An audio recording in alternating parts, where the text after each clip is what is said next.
आप सबों को जय मसीह की। आज मैं आपके सामने प्रभु यीशु मसीह के स्वर्ग पर जाने के परिणाम के बारे में कुछ बातें प्रभु के वचन से रखना चाहता हूं। इसके पहले वीडियो में हमने प्रभु यीशु मसीह के स्वर्गारोहण और प्रभु यीशु मसीह का स्वर्ग पर जाना 5 बड़ी बातों को प्रमाणित करती है, उसके विषय में हमने 5 बातों को देखा था। आज हम प्रभु यीशु मसीह के स्वर्ग पर जाने के परिणाम को प्रभु के वचन से देखेंगे। प्रभु यीशु का स्वर्ग पर वापस जाना कलीसिया के लिए एक बड़ी आशीष का कारण है, क्योंकि वहां जाकर वह कलीसिया को स्वर्गीय और उत्तम वरदानों से परिपूर्ण करता है। इफिसियों की पत्री 4 अध्याय और 8 पद में हम पढ़ते हैं, वहां इस प्रकार से लिखा है कि इसलिए वो कहता है कि वह ऊंचे पर चढ़ा और बंधुआई को बांध ले गया और मनुष्यों को दान दिए। यूहन्ना रचित सुसमाचार 16 अध्याय और 7 पद में भी हम इस बात को पढ़ते हैं कि प्रभु यीशु मसीह ने कहा था कि मैं तुमसे सच कहता हूं कि मेरा जाना तुम्हारे लिए अच्छा है, क्योंकि यदि मैं ना जाऊं तो वह सहायक तुम्हारे पास ना आएगा, परंतु यदि मैं जाऊंगा तो उसे तुम्हारे पास भेजूंगा। अगर प्रभु यीशु मसीह नहीं गए होते तो न तो पवित्र आत्मा इस कलीसिया को दिया जाता और न ही कलीसिया को दानों वरदानों से भरपूरी मिल पाती। तो मैं कुछ बातों को आपके सामने रखना चाहता हूं। उन बातों को हम एक एक करके प्रभु के वचन से हम देखेंगे। पहली बात है जो प्रभु यीशु के स्वर्ग पर जाने के परिणाम के अंतर्गत है कि पवित्र आत्मा का बहुतायत के साथ सदा के लिए कलीसिया को दिया जाना। प्रेरितों के काम 2 अध्याय 33 पद में हम इसका वर्णन पाते हैं। इस प्रकार परमेश्वर के दाहिने हाथ से सर्वोच्च पद पाकर और पिता से वह पवित्र आत्मा प्राप्त करके जिसकी प्रतिज्ञा की गई थी उसने उसे उंडेल दिया है, और जो कुछ तुम देखते और सुनते हो। यहाँ पर पवित्र आत्मा के उंडेले जाने के बारे में बताया गया है। दूसरी बात है, प्रभु यीशु को कलीसिया का सिर या प्रभु ठहराया गया। जब प्रभु यीशु मसीह मर के जी उठे, स्वर्ग पर चले गए, तो उसे कलीसिया का सिर या प्रभु ठहराया गया। इफिसियों की पत्री को लिखते हुए पौलुस 1 अध्याय 22 पद में कहता है कि जो उसने मसीह के विषय में किया कि उसको मरे हुए में से जिलाकर स्वर्गीय स्थानों में अपनी दाहिनी ओर सब प्रकार की प्रधानता और अधिकार और सामर्थ और प्रभुता के और हर एक नाम के ऊपर, जो ना केवल इस लोक में पर आने वाले लोक में भी लिया जाएगा, बैठाया और सब कुछ उसके पांव तले कर दिया और उसे सब वस्तुओं पर शिरोमणि ठहराकर कलीसिया को दे दिया। यह वचन हम इफिसियों की पत्री 1 अध्याय और 20 से 23 पद में पाते हैं कि किस प्रकार प्रभु यीशु मसीह कलीसिया का प्रभु ठहराया गया। तीसरी बात है, प्रभु यीशु अब प्रत्येक विश्वासी के लिए प्रार्थना करता है। स्वर्ग में प्रभु यीशु मसीह हर एक विश्वासी के लिए प्रार्थना करता है। मध्यस्थता के काम में प्रभु यीशु मसीह लगे हुए हैं। इब्रानियों की पत्री 7 अध्याय और 25 पद में लिखा है, इसीलिए जो उसके द्वारा परमेश्वर के पास आते हैं वह उनका पूरा पूरा उद्धार कर सकता है, क्योंकि वह उनके लिए विनती करने को सर्वदा जीवित है। चौथी बात हम देखते हैं, अब प्रत्येक विश्वासी परमेश्वर के पास खड़े होने का हियाव कर सकता है। इफिसियों की पत्री और उसके 2 अध्याय और उसके 6 पद में लिखा हुआ है, और मसीह यीशु में उसके साथ उठाया और स्वर्गीय स्थानों में उसके साथ बिठाया। प्रभु यीशु मसीह के स्वर्ग पर जाने के कारण ही आज उसके लहू से धोए हुए लोगों को ये अवसर मिल पाया है, या वो हियाव कर सकता है कि प्रभु यीशु मसीह के पास वो बैठाया जाए। 5वीं बात हम देखते हैं मेरे प्रियो कि प्रभु यीशु अपने आने वाले राज्य की तैयारी कर रहा है, जिसमें कलीसिया शामिल की जाएगी।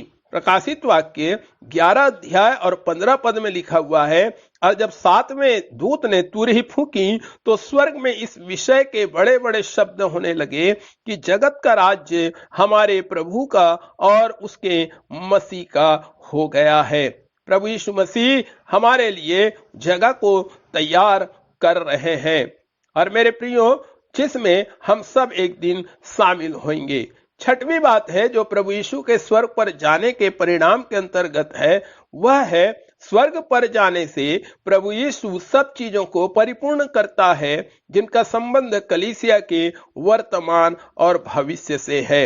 अगर आप इफिसियों की पत्री 4 अध्याय और 10 से 12 वचन को पढ़ेंगे तो वहां पर इस प्रकार से लिखा हुआ है, और जो उतर गया यह वही है जो सारे आकाश से ऊपर चढ़ भी गया कि सब कुछ परिपूर्ण करे।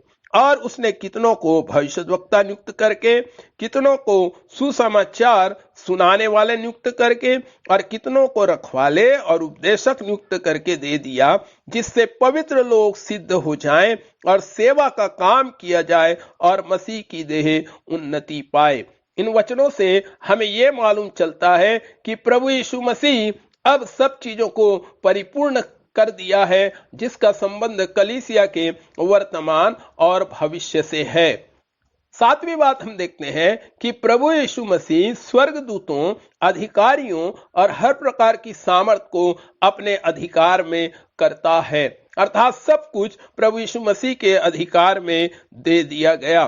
पहला पत्रस 3 अध्याय 22 वचन में लिखा है, वह स्वर्ग पर जाकर परमेश्वर के दाहिनी ओर बैठ गया और स्वर्गदूत और अधिकारों और सामर्थी उसके अधीन किए गए।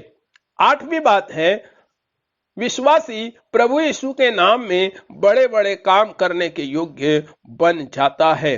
प्रभु यीशु मसीह ने अपने जीवन काल में कहा था, यूहन्ना 14 अध्याय और 12 पद में, मैं तुमसे सच सच कहता हूं कि जो मुझ पर विश्वास रखता है यह काम जो मैं करता हूं वह भी करेगा, वरन इनसे भी बड़े काम करेगा, क्योंकि मैं पिता के पास जाता हूं। प्रभु यीशु मसीह अपने जीवन काल में इस बात को बता दिए थे कि जो काम मैं इस दुनिया में रहते हुए कर रहा हूं, लेकिन जब मैं दुनिया से चला जाऊंगा तब भी यदि तुम मेरे नाम पर विश्वास करोगे तो जो मैं करता हूं वो तो तुम करोगे ही, परंतु इनसे भी बड़े बड़े काम करोगे।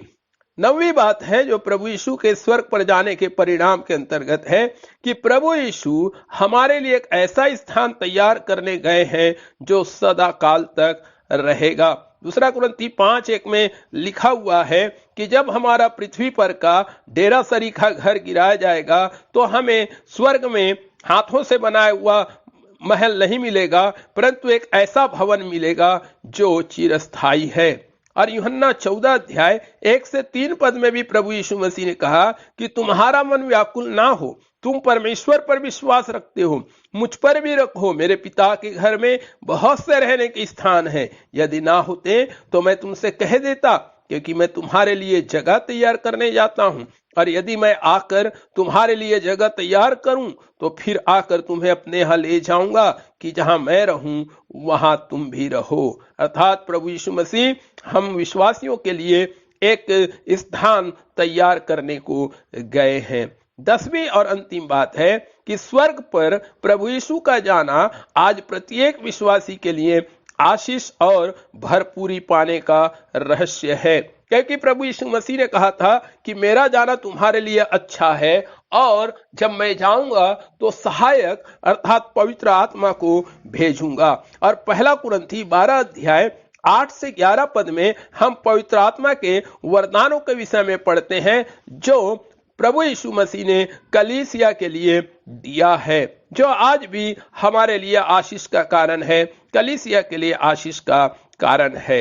वहां पर इस प्रकार से लिखा है, पहला कुरिन्थी 12:8 से 11 में, क्योंकि एक को आत्मा के द्वारा बुद्धि की बातें दी जाती हैं और दूसरे को उसी आत्मा के अनुसार ज्ञान की बातें, और किसी को उसी आत्मा से विश्वास, और किसी को उसी एक आत्मा से चंगा करने का वरदान दिया जाता है, फिर किसी को सामर्थ के काम करने की शक्ति, और किसी को भविष्यवाणी की, और किसी को आत्माओं की परख, और किसी को अनेक प्रकार की भाषा, और किसी को भाषाओं का अर्थ बताना, परंतु ये सब प्रभावशाली कार्य वही एक आत्मा करवाता है, और जिसे जो चाहता है वह बांट देता है। तो मेरे प्रिय भाई और बहनों, ये थे 10 परिणाम जो प्रभु यीशु मसीह के स्वर्ग पर जाने के विषय में परमेश्वर के वचन से हमने देखा है। मैं विश्वास करता हूं इस जानकारी के द्वारा आपको जरूर आशीष मिली होगी। प्रभु आप सबको आशीष दे। आमीन।